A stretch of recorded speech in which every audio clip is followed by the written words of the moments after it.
আপনারা জানেন বাংলাদেশ জাতীয়তাবাদী দলের চেয়ারপারসন, তিনবারের সাবেক প্রধানমন্ত্রী দেশনেত্রী বেগম খালেদা জিয়া এবার কেয়ার হসপিটালে গত 23শে নভেম্বর থেকে চিকিৎসাধীন আছেন এবং ওনার medical board professor doctor Shahabuddin Talukdar, professor doctor FM Siddiqui, professor doctor Nuruddin Ahmed, professor doctor AQM Mohsin, professor doctor Shamsul Arefin, professor doctor Ziaul Haque, professor doctor Masum Kamal, professor doctor AZM Saleh, professor doctor brigadier অবসরপ্রাপ্ত সাইফুল ইসলাম এবং ডক্টর জাফর ইকবাল, সেই সাথে বাংলাদেশের বাইরে থেকে professor doctor Habibur Rahman, professor doctor Rafiquddin Ahmed এবং professor John Hamilton, professor doctor Hamid Rob, professor John Patrick Kennedy, professor Jennifer Cross এবং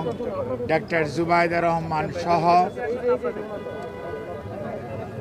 America, UK এবং বাংলাদেশের চিকিৎসকদের যৌথভাবে গঠিত মেডিকেল টিমের অধীন চিকিৎসাধীন থাকা অবস্থায় ওনাকে গত 27 তারিখ থেকে CCUতে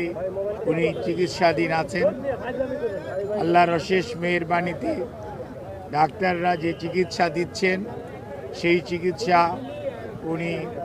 সেটি উনি গ্রহণ করতে পারছেন, অথবা আমরা যদি বলি মেনটেন করছেন। আজই বিভিন্ন ধরনের গুজব, বিভিন্ন ধরনের বক্তব্য বিভিন্ন জায়গায় দেখার পরিপ্রেক্ষিতে দলের পক্ষ থেকে আমাদের দলের ভারপ্রাপ্ত চেয়ারম্যান জনাব তারেক রহমান সার্বক্ষণিকভাবে ওনার চিকিৎসার তদারকি করছেন। চিকিৎসার সমস্ত বিষয়ে উনি দেশি বিদেশি চিকিৎসকদের সাথে আমাদের মাধ্যমে যোগাযোগ রাখছেন। দলের মহাসচিব এবং দলের স্থায়ী কমিটির সদস্য সহ সারা দেশের মানুষের ন্যায় প্রধান উপদেষ্টা পরিষদের সদস্য এবং বাংলাদেশের অন্তর্বর্তীকালীন সরকার সার্বক্ষণিকভাবে ওনার চিকিৎসার ব্যাপারে যথাযথ সহযোগিতা এই হাসপাতালের চিকিৎসক, নার্স এবং সকল কর্তৃপক্ষকে দিয়ে যাচ্ছেন এবং আমরা অত্যন্ত কৃতজ্ঞ। আমাদের বন্ধুপ্রতিম দেশ যারা, অর্থাৎ আমেরিকা বলেন, UK বলেন, পিপলস রিপাবলিক অফ চায়না বলেন, কাতার বলেন, আর সৌদি আরবিয়া বলেন, পাকিস্তান বলেন, ইন্ডিয়া বলেন, আমাদের অনেক সরকার এবং রাষ্ট্রপ্রধান এই চিকিৎসার ব্যাপারে তাদের সহযোগিতার হাত বাড়িয়ে দিয়েছেন। আমরা এই সংকটময় মুহূর্তে আপনাদের মাধ্যমে দেশবাসীর কাছে ওনার সুস্থতার জন্য দোয়া চাই এবং